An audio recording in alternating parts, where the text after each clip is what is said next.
Big protests, as you would know, are expected in Auckland today as trade ministers from around the globe, 12 of them, gather to sign the Trans-Pacific Partnership deal right here at the Sky City Convention Centre.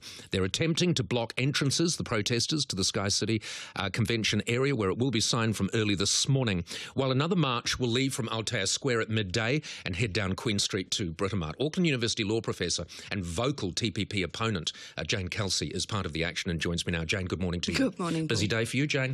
Oh, well, government could have avoided all this by either not doing the agreement or having the signing somewhere else, and I would have been perfectly happy.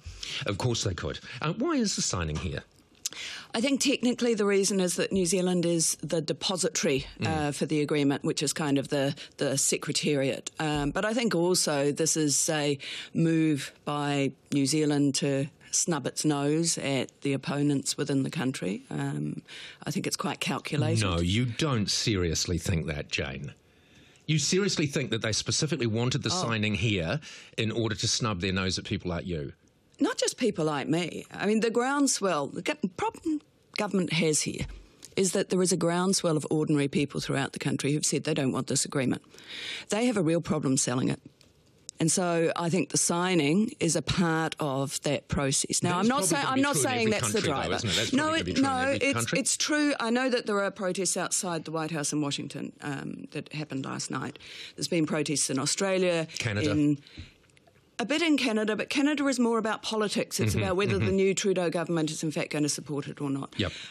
In Japan, but a lot of other countries, especially the Latin American countries, they've got so many of these agreements that one more is not going to make much difference to them. For us, it does make a difference. And from what I hear from people internationally, the opposition in New Zealand is the strongest of anyone. Interesting. Okay, I've got down on my card you're an Auckland University law professor, and that is what I said when I introduced you. But actually today, are you just a protester?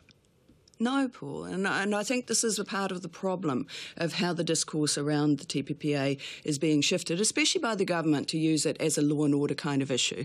As you all know, some of us have been working for the last 5 years of trying to analyse leaked texts and then what we got finally in the final agreement. Just for a second, that actually plays into my point, because you have very cleverly, using your academic ability, articulated why you are against it and why you believe it shouldn't be signed. So why is it necessary for you to form part of a protest today? Because the government has turned a deaf ear, not just to the analytical work that we've done, but to the views of people throughout the country who've had big protests, as you know, peaceful protests, family-friendly protests throughout the country over the last couple of years. I've just been on a speaking tour with Laurie Wallach from the US. We've spoken to packed houses, well, actually packed churches in Wellington, Christchurch and Dunedin. Weekend activities, peaceful protests, people again saying, don't sign, we don't want this deal. So your job is done. Your job is actually done. No, because what the government is going to sign today, and it will sign it no matter what people say, is not going to be the end of the deal. Because the current text cannot get through the US Congress. All right. Now, it isn't going to be the end of the deal, you're right, and you are also right when you say they will sign it today. So I say again, why are you forming part of this protest today? What is the point? It will be signed today. Because the signing is not the end of the deal. But you'll have another 2 years to talk about this. This is an ongoing protest. It is an ongoing voice to the government that people in New Zealand do not want the TPPA. Right, and I think you have done a very valuable, and I've told you this before, I don't agree with you, but I think you have done a very valuable thing during this debate, and I applaud you for doing it. I do not applaud you for forming part of a protest which could well, and I predict parts of it will, become very ugly today. Okay, so let's just take the law and order issue. And you're too young to remember 1981 and the Springbok Tour, but what Muldoon did... Thank you very much for that. What Muldoon did was to take what was a moral and ethical issue and to make it deliberately into a law and order issue. So when you were ridiculing what was said about this being of the government's making if there are problems today, we have had ministerial meetings in the TPPA that have been held in secure places outside central cities. As soon as I heard that the government was planning to have this at Sky City, I knew it was a conscious move to turn this into a law and order issue. No, that's interesting, and I disagree with you there, but I do understand your reasoning behind it. I mean, at the end of the day, surely you should applaud them them for saying, look, we're a government, we have to make decisions. We've decided to make this decision, we're going to make it very much in public. And we absolutely uphold the right of people to stand there, people like yourself, and articulate why this is not a good move and why people shouldn't support it. But what you know is there will be people, banshees, that will turn up today and be violent. What we have had in Auckland for the last 18 months to 2 years is a series of very clear messages to the government in family-friendly protests. The same thing will happen today from midday at Aotea Square down to Britomart.